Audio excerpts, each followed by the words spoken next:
قولولي كده بتعملوا ايه لما تصحوا على جو كله تراب وغبار وتحسوا ان طاقتكم متأثرة؟ يا صباح الخير، النهاردة صحيت من النوم لقيت الجو زي ما انتم شايفين كده، فصليت. واحلى حاجة خدتها بصراحة من رمضان ان انا بقيت احط سبحة جنبي عشان افتكر اختم الصلاة. فالعادة دي حلوة قوي، حطوها عشان دايما تفتكروا ان انتوا تختموا الصلاة. ودخلت بقى اعمل سكين كير وادلع نفسي رغم ان من جوايا والله ما قادرة. بس قلت ما تيجي يا بنت يا بنا نمشي كده مرة عكس التيار ونشوف كده لو احنا يعني ما مشيناش ورا مشاعرنا ايه اللي هيحصل. يا جماعة والله طاقتي إيجابية جت، ما اعرفش هي جت منين بس والله فرقت في المود جدا. فدلعوا نفسكم والبسوا كده حاجة مريحة وميك اب خفيف على اكسسوارات هادية على برفانات كده ريحتها حلوة. هتحسوا ان انتوا بجد جاتلكوا طاقة ايجابية. المهم يا جماعة جبت للاير فراير ورق زبدة. تمام،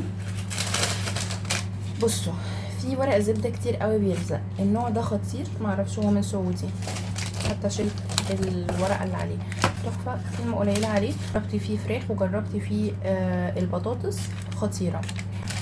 بس نحط بقى البطاطس، الزيت،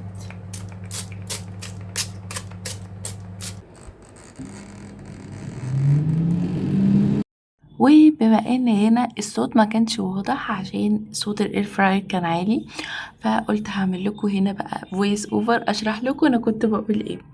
بصوا يا جماعه، انا واحده ما كنتش بشرب ميه بجد خالص، وما كنتش بفتكر اشرب ميه الا لو انا عطشانه قوي، حتى في رمضان.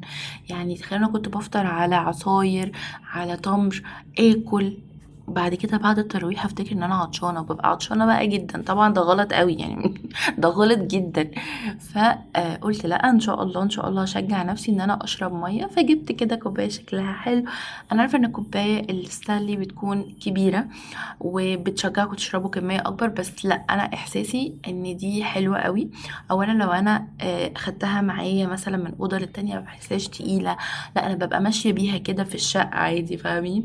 والنقطه التانيه ان انا كمان ببقى عايزه اخد معايا الايس كوفي بره.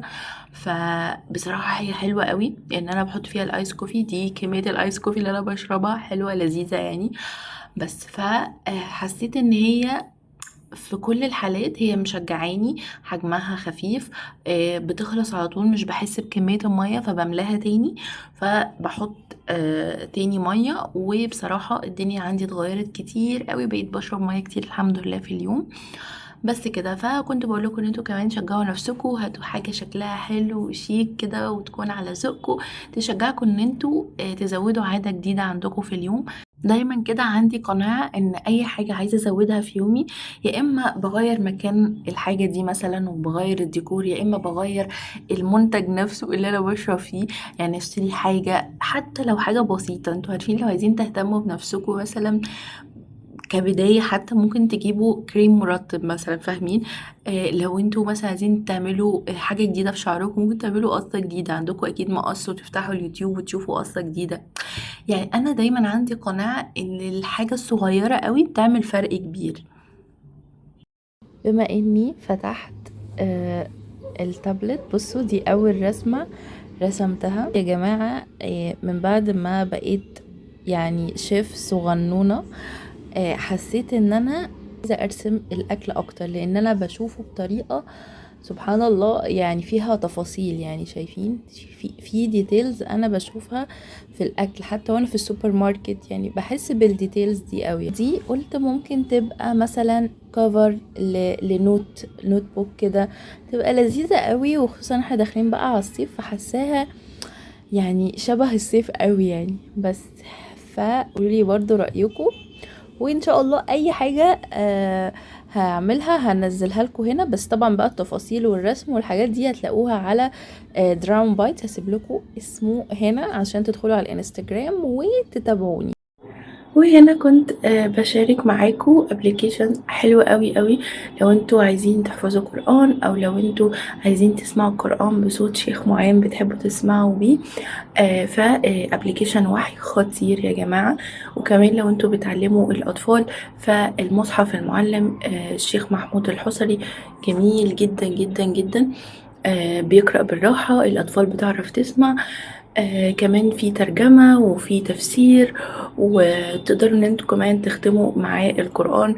ربنا يعني يكتبها لنا كلنا يا رب، اللهم امين. وطبعا الشيخ السديس ده اكتر قارئ انا بحب اسمع خصوصا سورة البقرة منه.